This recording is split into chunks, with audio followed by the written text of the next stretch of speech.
Bismillah, walhamdulillah, wassalatu wassalamu ala rasulillah. We start first and foremost by praising the King, the Master, the Sustainer, the Creator of the seven heavens and the earth. And we send peace and blessings upon our beloved Muhammad sallallahu alayhi wasallam, the greatest prophet of them all.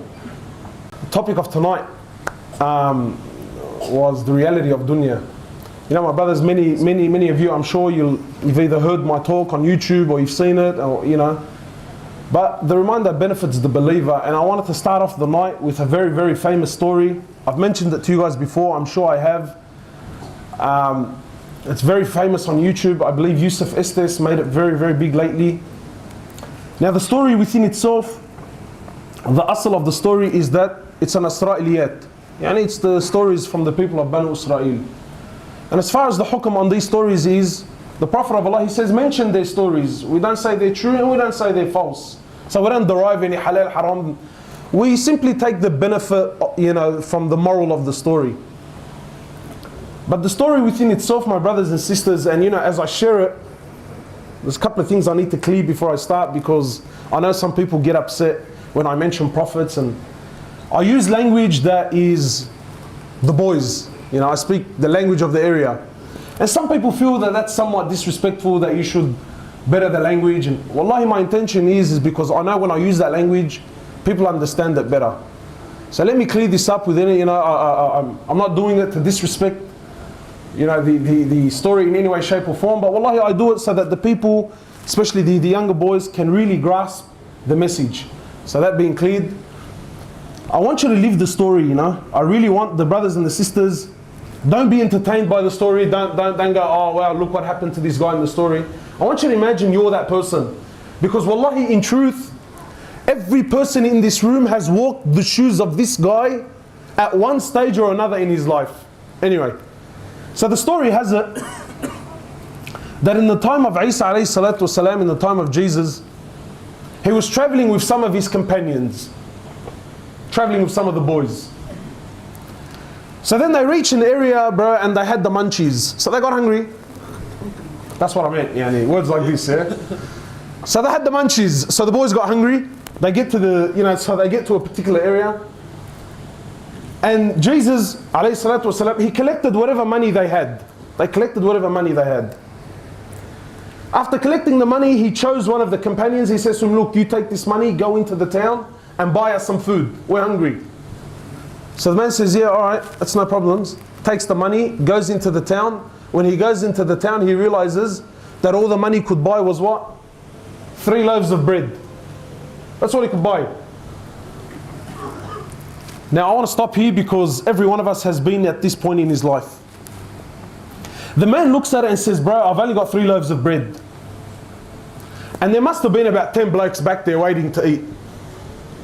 And if they're lebos, he had no chance whatsoever, bro. So he's looking at the bread, he's thinking, bro, if I take this back, how much am I going to possibly eat? So what does he do? He eats one then and there. He eats one, he polishes it off, and goes back to Jesus with only 2 loaves of bread. When he goes back to Jesus and he gives him the 2 loaves of bread, Jesus looks at the bread, alayhi salatu wasalam, looks at the man and he says to him, who ate the 3rd loaf? Shuha, who ate the 3rd loaf? The man's buckling, he's thinking, what the hell? He's thinking, when I ate the 3rd one, I was alone, there was no one there. So now Jesus is asking about the 3rd, so what does he do? He says, bro, Eid al-Quran, I only bought 2. What did he say? He says, bro, wallahi, he says, I only bought 2. So Jesus doesn't argue with the man, you know. They carry on their journey. Then they reach a destination.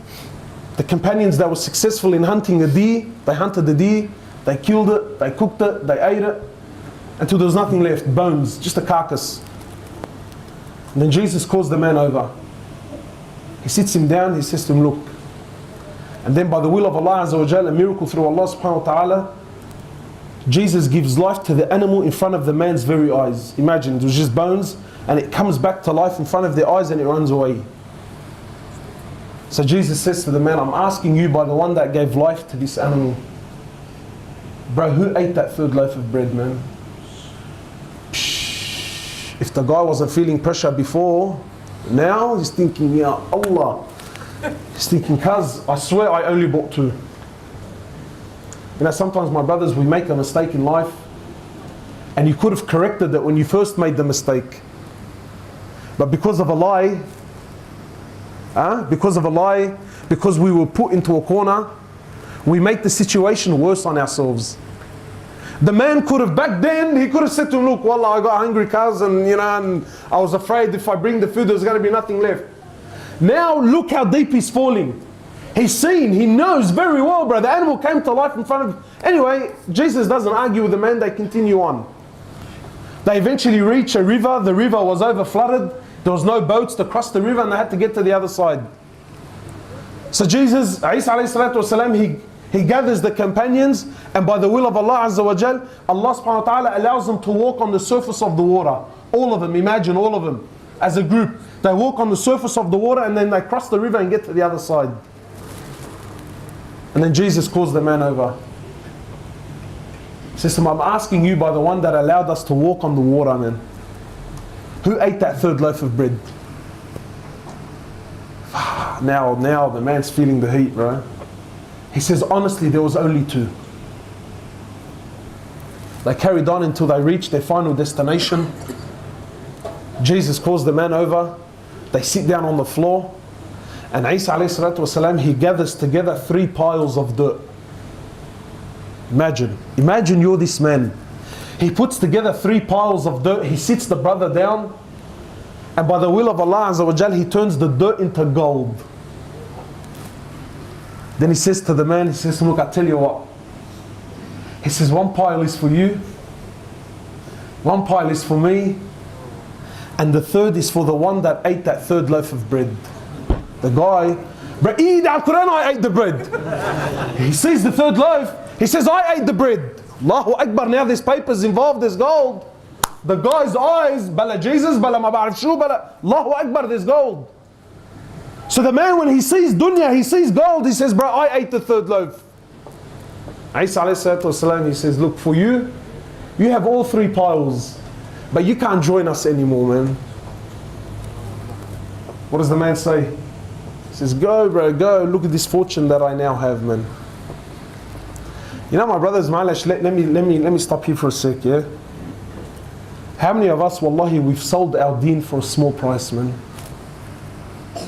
Yes, we are walking with prophets, and yes, prophets are sitting us down and telling us, yes, I know.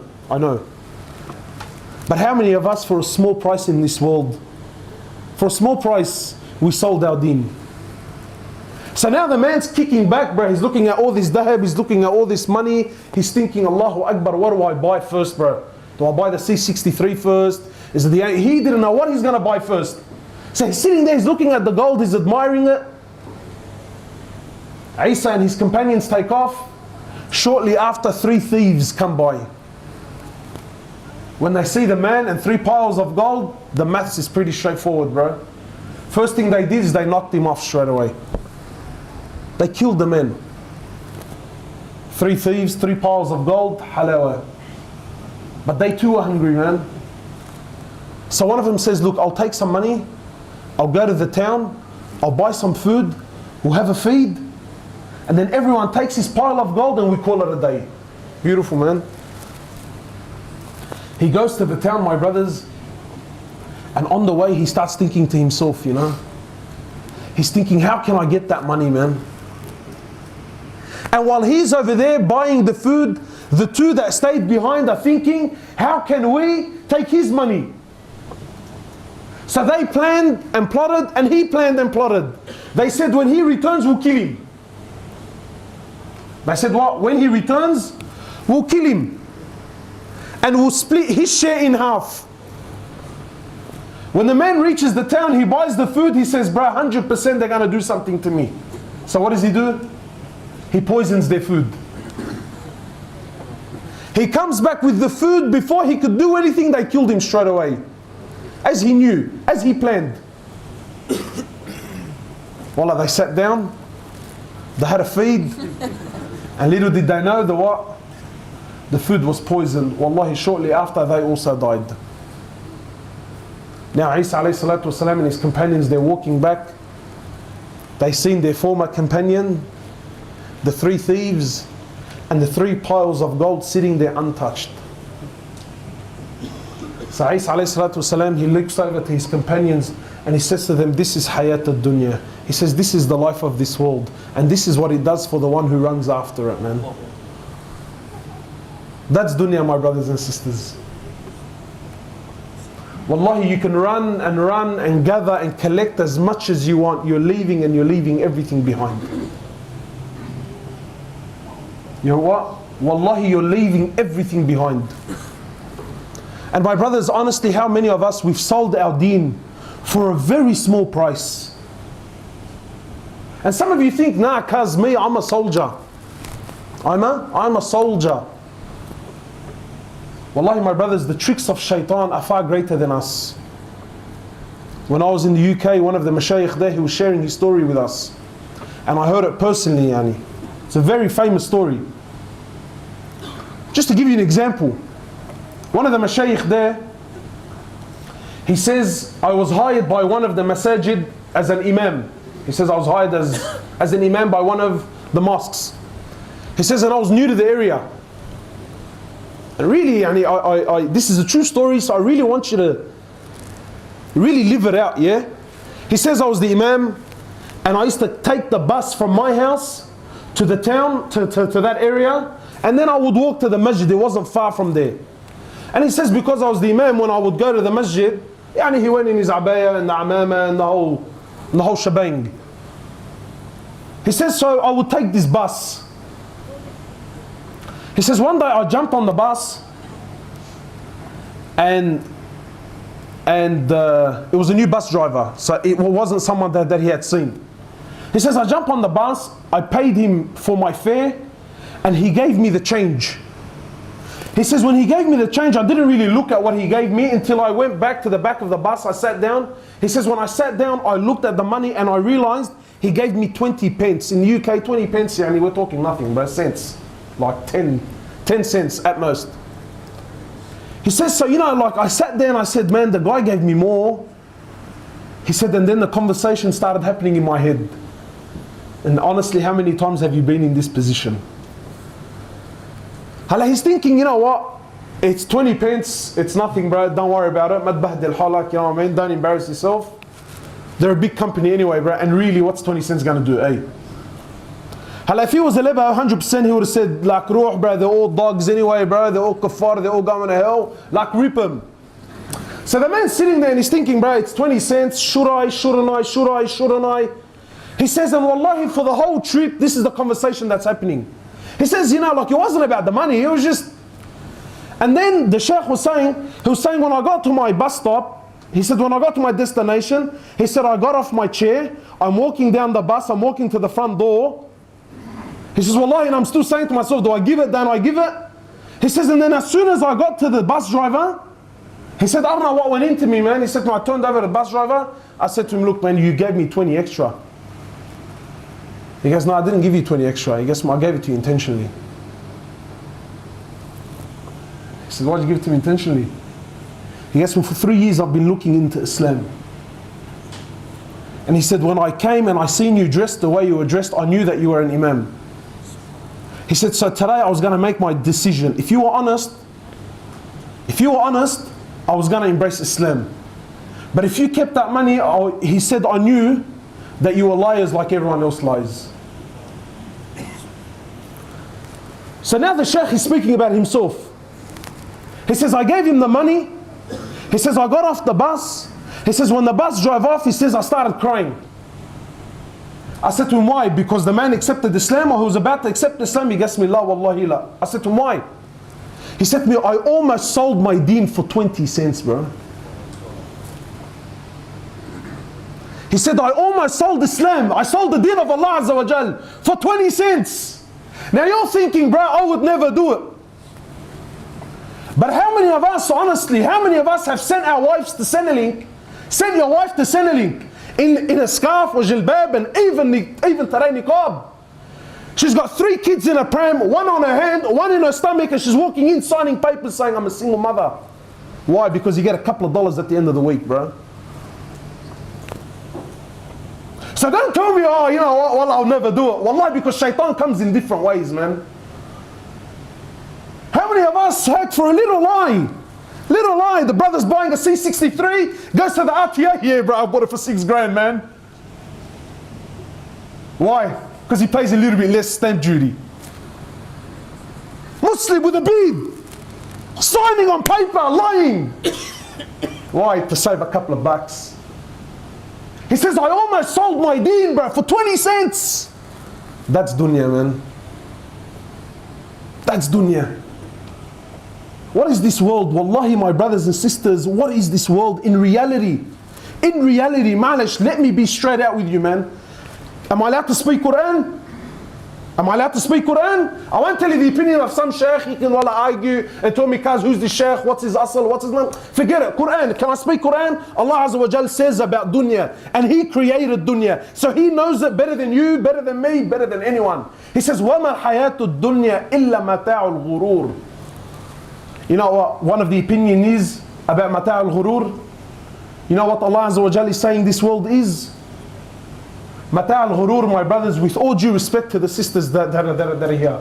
Mata' al-ghurur is a rag the women used to use as a tampon. And it's not just a rag. Allah Azza wa Jalla isn't saying it's a rag. He's saying it's a used rag. Yani it's already got blood on it and it's of no benefit to anyone. This is dunya.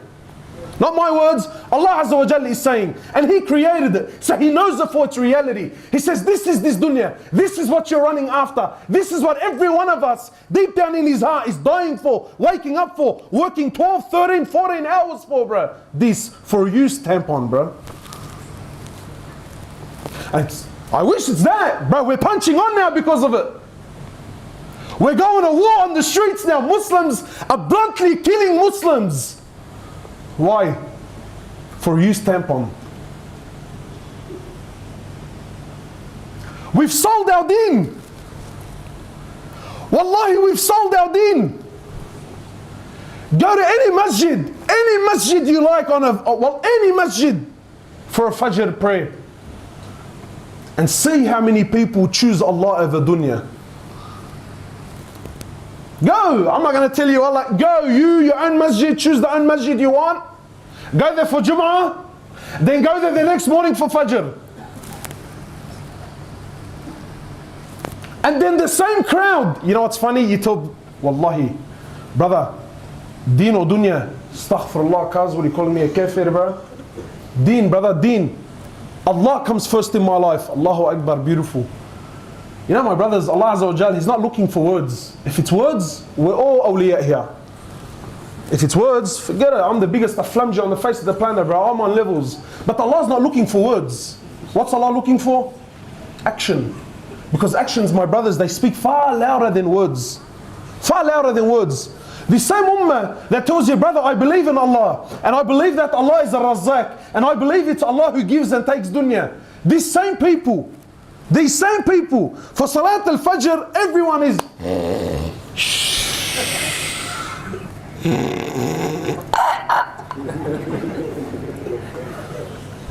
but then at 6:30 in the morning,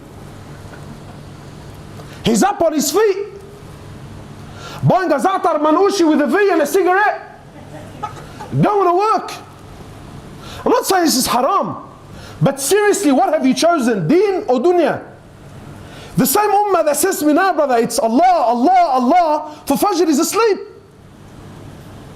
But then when he comes to work, wallahi, if his boss tells him, cuz you gotta be at 3 in the morning, like tikra ma'yunak, bro.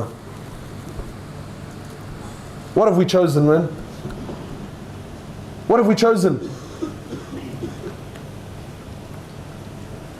So it's not about, you ask yourself, what have I really chosen? Have I chosen deen or have I chosen dunya? What has gotten the better of me? Rasulullah, he knew the reality of this dunya, man. Sometimes people think that, being a Muslim means you have to be a hater for dunya. No. The Prophet of Allah didn't come to tell us to hate dunya, no. He came to expose dunya to its reality. He came to show you how to take the best from dunya and leave the rest of it behind. He came to teach us. And he says in the hadith, He says, الدنيا ملعونة وملعون ما فيها. He says, this world is cursed. There's no good in this world, trust me. He says, and whatever in it is cursed, except what? He says, except the remembrance of Allah, more or less. He says, except the remembrance of Allah, or seeking knowledge or teaching, or anything around this. What's this world, my brothers, really? Wallahi, my brothers, you take nothing with you. My sisters, you take nothing with you. This world is temporary. It's temporary. Today you're here, tomorrow you're gone. That's the truth. What did one of the kings of the past, he says to his men, he says, when you bury me and stick my hands out of the grave. He says, bury me naked and stick my hands out of the grave. So his men were amazed. And they said, cuz, yani, malish, we understand that you want to go naked, alright. But why stick your hands out of the grave? He says, let it be known that this king, when he left dunya, he left empty-handed. He took nothing with him, bro. My brothers, wallahi, all your problems and all your dramas and whatever you're going through, it's going to finish as soon as your time in this dunya finishes, man. Harun al-Rashid, one of the great khulafa of this ummah, one of the great leaders centuries ago, yeah? I think he conquered almost one third of the world was under his empire. And then one of the scholars that he was sitting with, he says, look at what we've accomplished. He's telling the scholar, look at what we've accomplished as far as dunya is concerned. So the scholar says to him, he says to him, bro, do you know what the equivalent of your accomplishment, everything you own? He says, do you know what it is in reality? He says, no, what? He says, no, I'll tell you what it is. He says to me, if I invited you over, look at Malish, it's a bit deep, yeah? But think about it. The scholar says to me, look, if I invited you over to my house and I fed you a lot of salty food and you became very thirsty after, very thirsty, and there was no water anyway. He says, and I possess the only cup of water. He says to him, what would you pay for the cup of water? He goes, bro, I'll give you half my kingdom. For a cup of water. He says to him, what if I give you the water and then you had to go toilet to do a number one and you're busting and you couldn't go anywhere and you're really, really busting. He says, and I was the only one that had the means to allow you to relieve yourself. He says, what would you pay for you to relieve yourself? He says, bro, I'll give you the other half. He says to him, you and all of your kingdom are worth a cup of water and a bit of urine, man. He says, you and your whole kingdom, in reality, what's it worth? You're prepared to give it all up for a cup of water, and a little twinkle at the end, bro. That's reality, man. That's reality. My brothers and sisters, I'm not here to tell you, wallah, I hate this dunya. No, but take dunya for what it is. It's temporary, man. Rasulullah sallallahu alayhi wa sallam, he was with Abdullah ibn Umar. And he says to Abdullah ibn Umar, young boy. Abdullah was nicknamed what? What was the nickname of Abdullah? The son of Umar ibn al-Khattab. He was nicknamed Majnoon al-Sunnah. That was his name. Majnoon, wacky, crazy. Majnoon al-what? Sunnah. Abdullah ibn Umar followed the footprints of Rasulullah to the T. To the T. To the point he was that bad, good really, but in our terms, he was that bad that once he was walking in a place on his horse. And he was walking and there was some people there and there was nothing there, and as he was walking, he ducked his head down and then he put his head back up. People looked around and said, what is wrong with this bloke? So they said to him, Abdullah, what did you do that for? He says, I remember years ago when I was with Rasulullah, he came to this place, there was a tree right there and there was a branch, and when he was walking, he bent his head down at that point and put his head back up. He said, I didn't want to move He says, I didn't want to cross that place and not do the action of Rasulullah, even though the tree wasn't there, man. He was that cracked to the point. Brother, branch wasn't even there anymore. He says, I wasn't going to go past until I bent my head like Rasulullah bent it. And he followed him to the T. Abdullah says, I was a young boy. He says, and Rasulullah sallallahu alayhi wasallam, he grabbed me by my shoulders. And for the Arabs at that time, when you grab someone by his shoulders, what does it mean? It means, bro, what I'm about to tell you now is very important. So Abdullah is saying, Rasulullah sallallahu alayhi wasallam grabbed me, bro. Look at this honor, man. He says, he grabbed me by my shoulders and he says, Abdullah, he says, كن في الدنيا كأنك غريب أو عابر السبيل. He says, Abdullah, live in this dunya like a stranger, like a traveler. Abdullah says, Wallahi, from that day on, he says, if I live to see the morning, I never planned on seeing the night. And if Allah gave me life to see the night, he says, by Allah, I never planned on seeing the morning. Look at the example, look at the analogy Rasulullah sallallahu alaihi wasallam is giving us. A traveler, a stranger. My brothers, have you ever been to a place and you're a stranger? Anyway, like, I'm sure, you know, I know for me, maybe, you know, like when I go down north, whatever, in Vaucluse or in Double Bay and whatever, and I have to walk out and go to the shops, ya Allah, get me the hell out of there, bro. I'm uncomfortable. Why? You're a fish out of water. Fish out of water. Wallahi, you don't even absorb the area. Like, I don't even, just get me out, bro. Get me out. That's a stranger. He says, or a traveler. And I love the analogy of the traveler. Why? My brothers, when you travel, my sisters in this dunya, when you travel, what do you take with you, man? Do you take your car? Do you take your house? You take a bag, man. You take a bag. If you're lab, you take a really big bag. But nevertheless, it's a bag. True? It's a bag. Maybe your auntie give you the ghaseli, take it to your uncle in Lebanon. Other than that, really. But in all, what do you take with you? What do you travel with? The necessities, bro. I'm going to an area that I don't know. What do? You usually jump online. What's the weather like there? If it's really hot, do you take winter clothes with you? You might take a jumper in case I get caught out. Minimums, bare minimums. Do you take all your wardrobe? You take what I need, man. That's how you should really live in dunya. The bare minimum, man. What do I need to get by? What do I need to get by?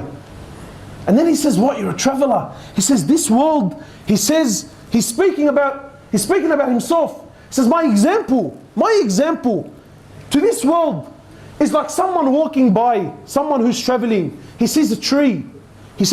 Someone's walking in the desert. He sees a tree. He says he takes some rest under the tree, takes some rest for an hour or two, and then picks himself up and continues on. He says that stay, those 2 hours of rest, he says that's my dunya, man.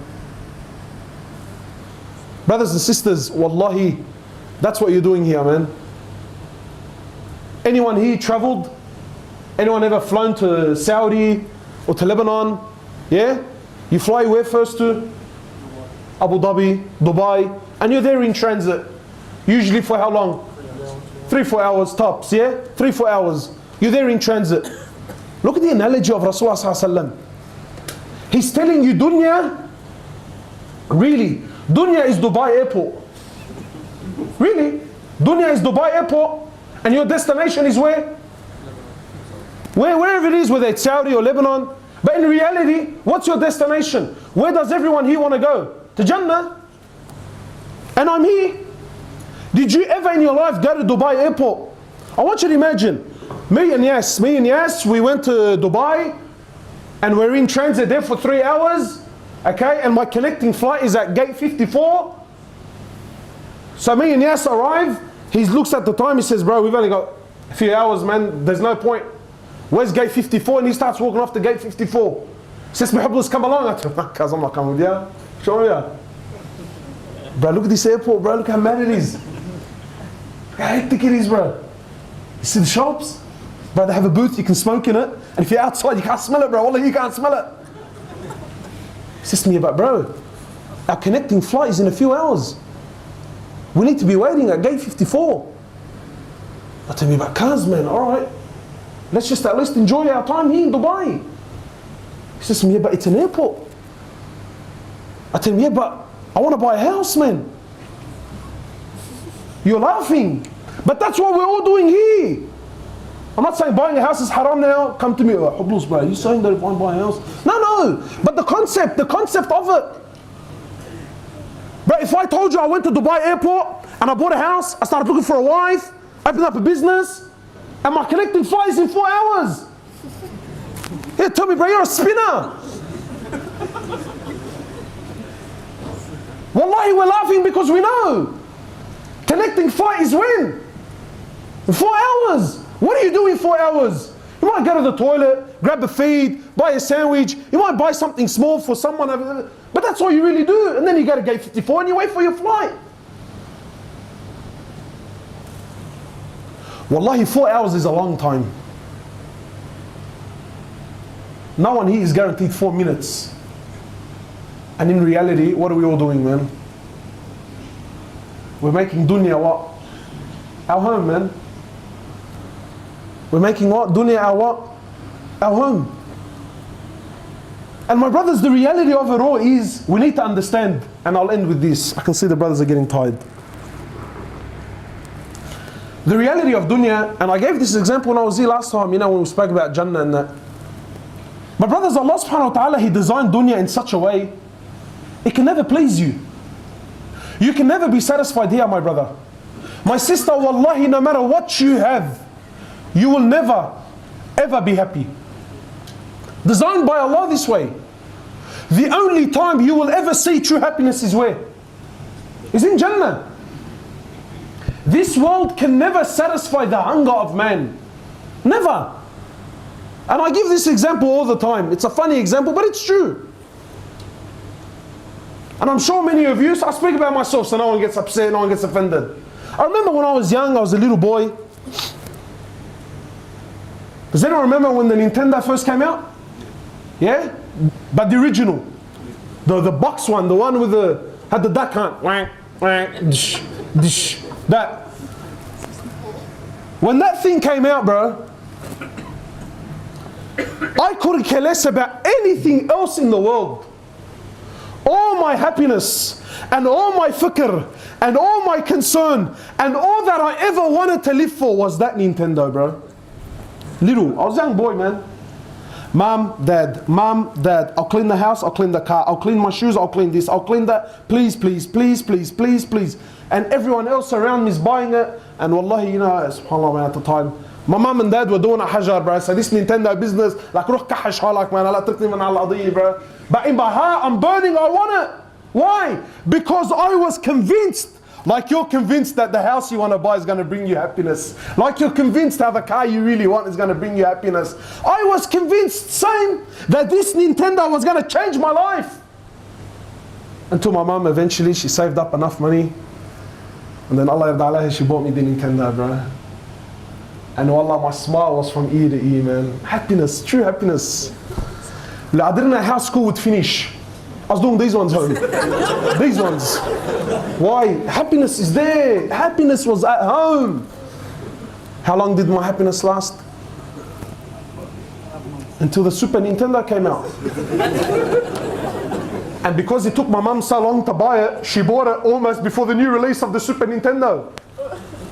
So the gap between my Nintendo and the Super was like very short, bro. Wasn't like the guy who bought it 3 years ago. Ya Allah. Come on, man. So what happened to my happiness? This isn't happiness, this is chat. I can't continue on like this. So I come up to my mum. Oh Allah, mum, you know. The Nintendo you bought for us and that, wallah, yani, thank you very much, but mum, Super Nintendo's out, man. And this is it. This was my happiness, and I was convinced beyond all doubt. And even though I had a Nintendo, I had that that thing that was supposed to give me happiness. But where was my heart now? I can't keep telling you about Super Mario Brothers and you're telling me about Mario Kart. Doesn't work. Tell me about the left and the right button and my shoe and this misery. What was supposed to bring me happiness was now bringing me the biggest misery of my life. And I kept insisting and begging my mum until she got me what? She got me the Super Nintendo. What happened when I got the Super Nintendo? Yahra Abu, the Nintendo 64 came out. Ya Allah. And this is my life, bro. Nintendo 64, then the Nintendo Cube, then the Nintendo Mabarif Ash, and my heart is being ripped apart, bro. Left and right, left and right. Ultimate happiness, ultimate lows. Ultimate happiness, ultimate lows. Until eventually I got to a point where what? He's still playing computer games. Psh, I gotta start driving, bro. I remember crossing the days off the calendar, man. Crossing the days until what? Till I turned 16 so I can get my L's. Then I got my L's. Look, I'm sure everyone here, to one point or another, even if you're old, young, every one of you has walked through these shoes. I was convinced beyond all doubt the misery in my life is because I can't drive. I need a license. Then I got my L's. Then I got my P's. I got my license. Now what was the pain in my life? I need a car, bro. I can't keep driving my dad's Taraga van around. Bloody embarrassing. You remember the first car you ever bought? Does anyone here remember the first car they bought?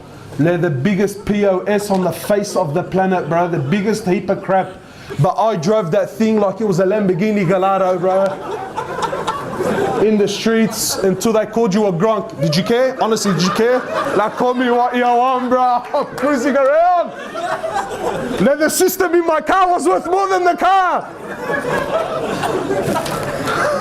I started going, wallahi, areas, Brighton, I never knew Brighton before that. Like, wallah, I was doing laps around the place.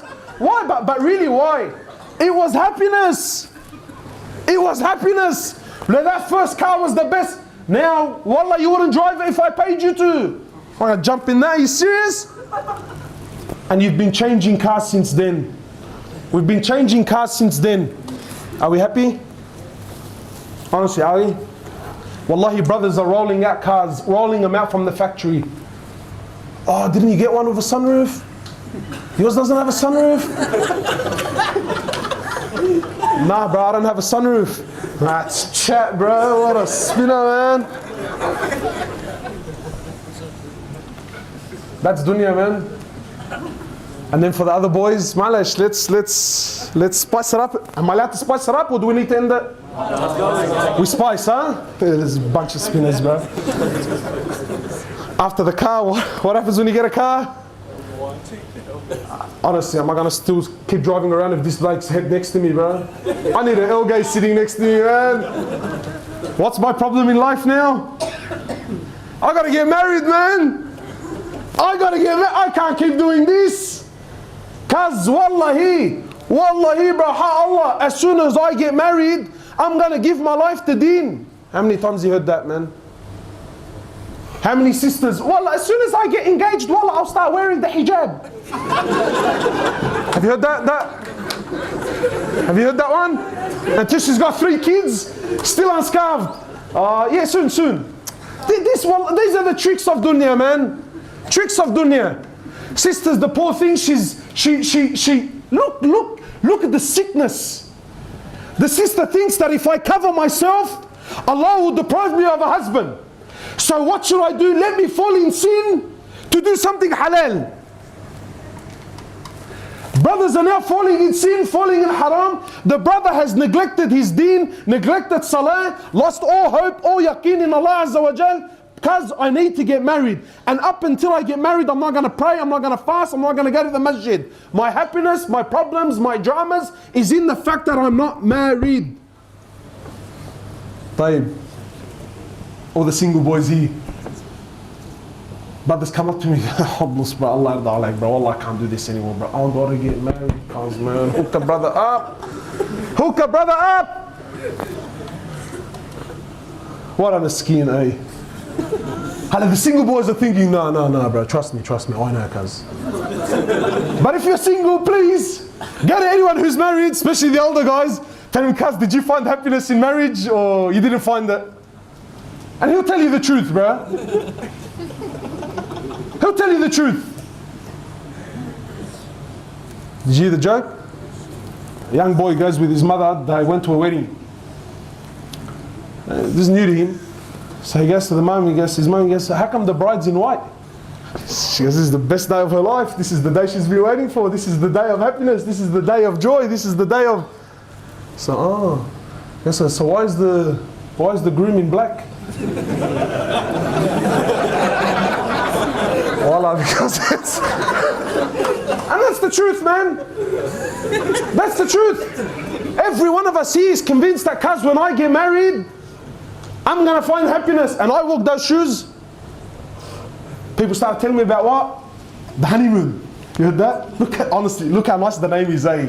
Honeymoon. I thought honeymoon means what? Oh, I was going to go to Malaysia, go to the hotel, and what? Honey was going to fall from the sky, from the roof, and sure. And khalas, bro, I couldn't care less. Wallahi, some brothers, when it comes to marriage, he's so convinced that this is his happiness. He ends up marrying a woman that's not good for his deen. A woman that all of his family is totally against. Wallahi, we do the ajaib. We do the ajaib, bro. We marry, oh my heart. People, you think, cuz, what were you thinking? What were you thinking? But we go through extreme measures. Extreme measures. I remember when I got married, I was about to go on my honeymoon, and an old man came up to me, Wallahi, now, I want to know where he is. So I can kiss his feet. He sees me happy, he's obviously miserable. Yes, why are you so happy? شهر العسل, I said, I'm going on my honeymoon, bro. Ali asal, Allah asal, bro. He said to me, I can enjoy the asal. I said, what do you mean? He goes, خليني لك شغلين. What's that? He gets me the first few bites, yeah, they're honey, bro. I said to him, yeah, he gets me, and then down the bottom, it's something else. Mash, with all due respect. I said to him, nah, cuz it's not like that. He gets me type, alright. I'm not going to tell you about me, on my honeymoon, bro. 3 days into my honeymoon, wallahi, I wanted to throw off from the hotel room, bro. Open the window and just do those ones. I didn't sign up for this. I didn't sign up for this. Babe, I'm not having a go at my wife. That's the reality, man. That's reality. How many of us now, we're having marriage problems? Why? Because we didn't think beyond the marriage. We didn't think beyond the wedding day. I got married, yeah, and so what do I do now? My brothers and sisters, your happiness, wallahi, is not in these things, man. Yes, we get married. Yes, we work. Yes, we buy a car to get on with life. Yes, I might buy a house if I can afford it through halal means. Yes, to shelter my family. Of course, this is all, you know, these are all the requirements of life. Yes, we do these things, but not at the price of sacrificing my deen, man. Never, ever put dunya before deen. Never. Wallahi, my brothers, how many of us, because of work, how many Muslims on a weekly basis, they miss Jum'ah? Why? Because my boss doesn't let me go, man. My boss doesn't what? My boss doesn't let me go. Or because of uni, they miss Jum'ah. Why? Because my boss or my teacher, whatever, doesn't let me go. Muslims that are stuck in jobs where they're not allowed to grow their beads. He actually wants to grow it. I'm not talking about the guy who doesn't want to grow it. That's a different story. This guy actually wants to grow it. But because of his job, you know, his boss, you know, cuz look, you know, I work as a concierge, you know, I have to deal with people and it's not really befitting. Allahu Akbar, man. My brothers, let me tell you something. Do we worship Allah or do we worship dunya, man? You know what it means to worship? Many of us, when we say, you know, this guy worships dunya, we think what? That this guy, he puts a $100 note down on the floor and he makes sajda to it. No. You know what it means to worship? It means to obey. To worship someone is to what? Is to obey him. So when my boss says to me, get up at 7, and I'm up at 7, and Allah tells me, wake up at 4, and I don't wake up at 4, who do I obey? Who? When boss says to me, no Jum'ah, Allah says to me Jum'ah, and I don't go to Jum'ah because who do I really obey? Allah or dunya? So when I obey dunya and I don't obey Allah, am I worshipping Allah or am I worshipping dunya? Ooh, it's a big one now, eh? That's a heavy one, huh? Brothers and sisters, that's reality, man. That's reality. This world, my brothers, is wallahi, you take nothing with you, man. You take nothing with you, bro.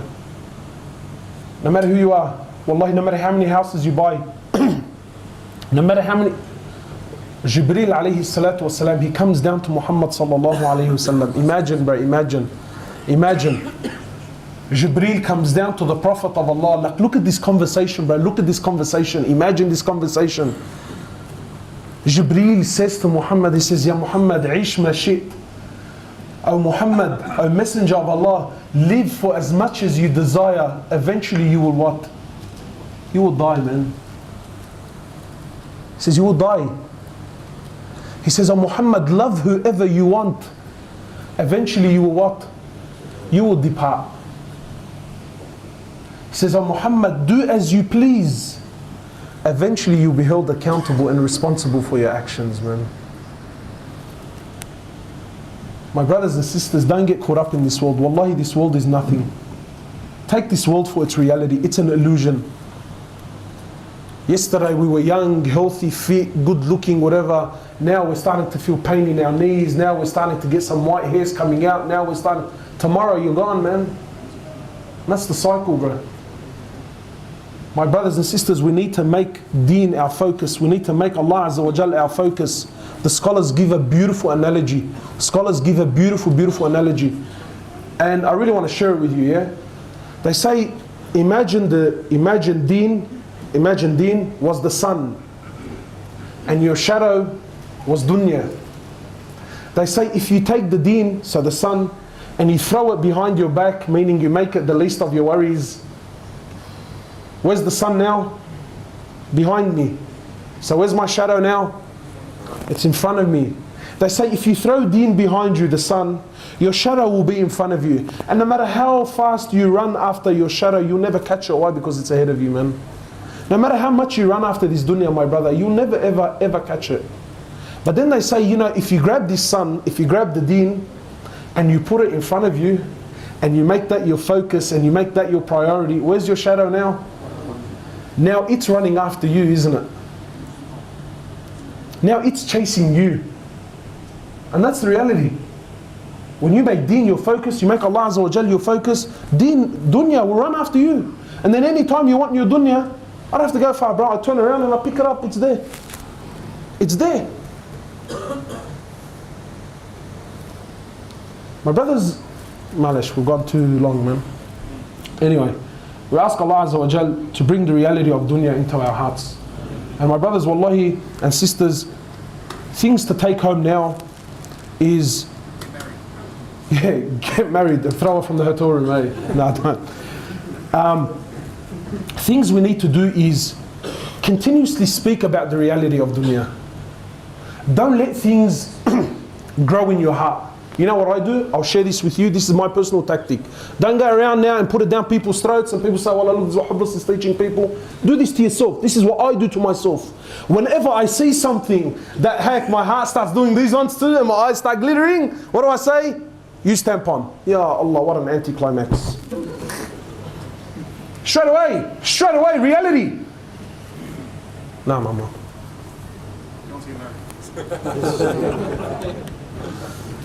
Huh? Straight away. Don't let things grow in your heart. When brothers are sitting there and they're talking about something, talking about dunya, talking about how mad this is and how hectic this is, with wisdom, try to redirect their focus. Try to redirect their focus. And this is what Rasulullah ﷺ did after one of the battles. One of the companions, you know, after the battle, the companions used to take the booty of war, whatever was left, the gold, the silver, the knives, whatever was left, swords. So one of the companions, and for companions, this was the most halal money. So anyone you killed, you took whatever he had. So companions used to take this, and then they used to trade amongst one another. So one of the companions, he traded so much till he made the most money on that day. He made the most money. So he comes to the Prophet of Allah, he's happy. He says, "O Prophet of Allah, no one today was more successful than me." Meaning what? No one made more money than I did. So Rasulullah ﷺ, look at our teacher, man. He sees what? He sees now that he's somewhat being affected by dunya. So what does the Prophet of Allah do? He redirected him. He says to him, "No, I know someone that made more money than you." So the companion says, no, Prophet of Allah, trust me, I know, cuz I was on the battlefield. I dealt with everyone, I traded with everyone, and I made more money than everyone. He says, no, I know someone that made more. He says, "O Prophet of Allah, who?" He says, anyone that prayed 2 rak'at, nawafil, like that, sunan, lillah ta'ala. Anyone that prayed 2 rak'at, it's worth more than the world and what it contains. Worth more than the world and what it contains. And that's the truth. We know the reality of dunya. We know the reality of dunya. Our hearts burn when money is taken away from us. Our hearts, they burn. And I give this example. If anyone here had an AMG or had an M5, whatever it is, some hectic car, bro. You bought a hectic car, and I bought it and it wasn't insured, and I parked in front of my driveway, and the next morning I woke up and some odd day burnt it for me, bro.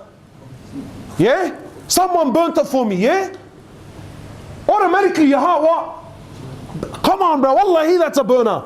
Wallah, that's a burn job. But if I missed Fajr that morning, honestly, would you be upset? Come on, cuz, it's alright, bro. It's only a sunnah, you don't have to do it. Don't be so hard on yourself. Allah Ghafur Rahim, man. You cry for the car. You cry when someone scratches your car, you cry.